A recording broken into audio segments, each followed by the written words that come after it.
Perfect timing for you, and welcome to the show. I know that you speak very fondly of that. Tell us about the state from your perspective, what you see from H20.ai. Thanks for having us, Luke. We're super excited to kind of bring our mission to democratize AI to the federal and the government agencies and public sector.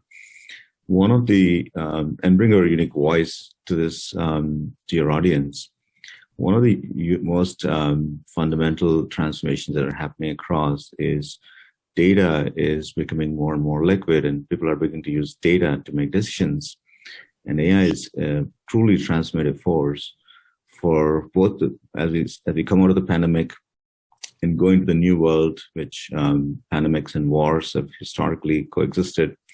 We need to be able to react to things much more faster and much more equitably. Like Gil's comment around bias and inclusion, how do you try to kind of prevent kind of inadvertent use of historical decision making and bring more transparency to AI, more trustworthy AI. We started with open source, which gives the most freedom, and we have a mission to make our customers AI companies. Historically, we did very well in the commercial side of the industry side.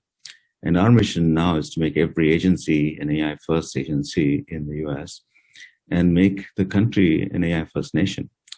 And the way that starts is through a lot of education, a lot of simplification. Sort of, some of the most common problems in AI are actually boring time series problems, whether it's a predictive maintenance, you're looking at the largest vehicles, how do they fall apart, how do they fail, predictively adapting systems for it, to reducing fraud, waste, and abuse, especially in the hospitals.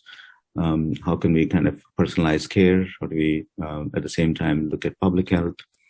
How do we start planning hospitals for capacity? And what elective procedures are going to be more in demand with COVID, long COVID? How do we start looking at rolling out matching the patients to the right clinics with referral?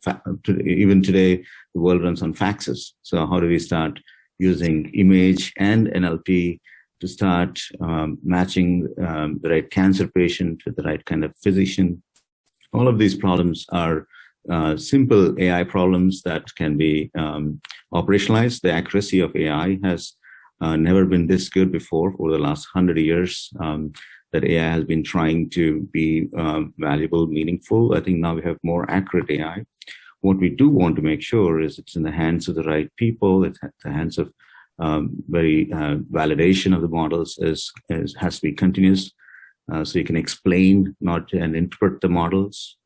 The beginning of federated AI is coming, where we can make intelligence possible on the edge. So you don't have to centralize.